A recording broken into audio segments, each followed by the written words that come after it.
For those of us living in Singapore, the topic of countable and uncountable nouns is especially relevant. In Singlish, pretty much any noun can have a plural form. In Standard English, however, nouns are more or less divided into those that can be plural and those that are always singular no matter what. Countable nouns are nouns that you can count. Notice that all of these words can be plural. Also, we can think of each of these things as individual items. Uncountable nouns are just the opposite. They're sometimes called mass nouns because they often refer to masses of things that can't be counted. You would never say 5 rices or 2 airs. Instead, you say a bowl of rice or some air. Also, many abstract or non-physical nouns are uncountable. Unfortunately, there's no easy way to tell whether a word is countable or not. Some are intuitive, like air, but it's not always that simple.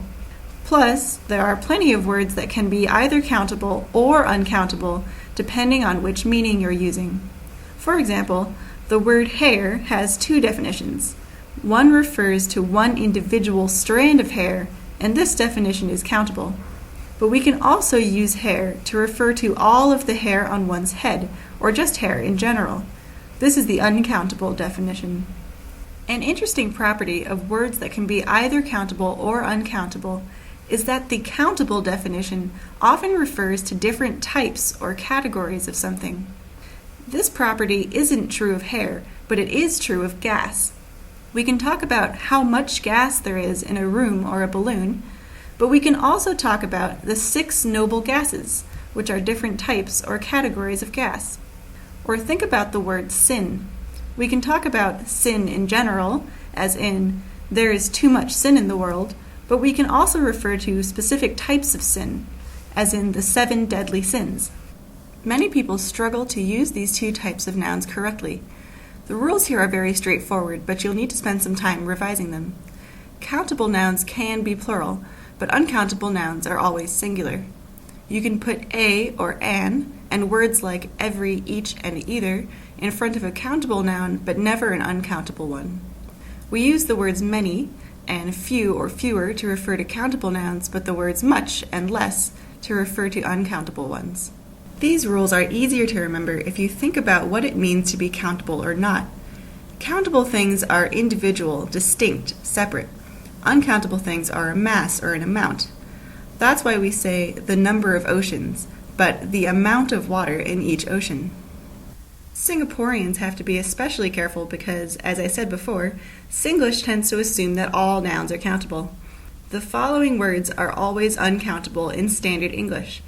You may think that words like information or stuff or luggage should be countable because their meaning refers to many separate items.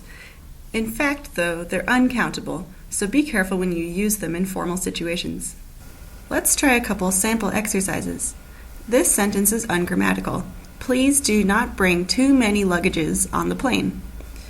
As we just learned, luggage is an uncountable word, so it can't be plural. Now check the words attached to luggage. Many can only be used with countable words. For uncountable ones like luggage, we should use much instead. So then the whole sentence reads, please do not bring too much luggage on the plane. Now try this one. I find it difficult to remember all of these informations. Information is an uncountable noun, so it is always singular. It's a common mistake to say informations. Look at the word attached to information, these. Remember that in order to be consistent, words that are attached to each other must all be singular or all be plural. Therefore, since information is singular, we have to change these, which is plural, to this, which is singular.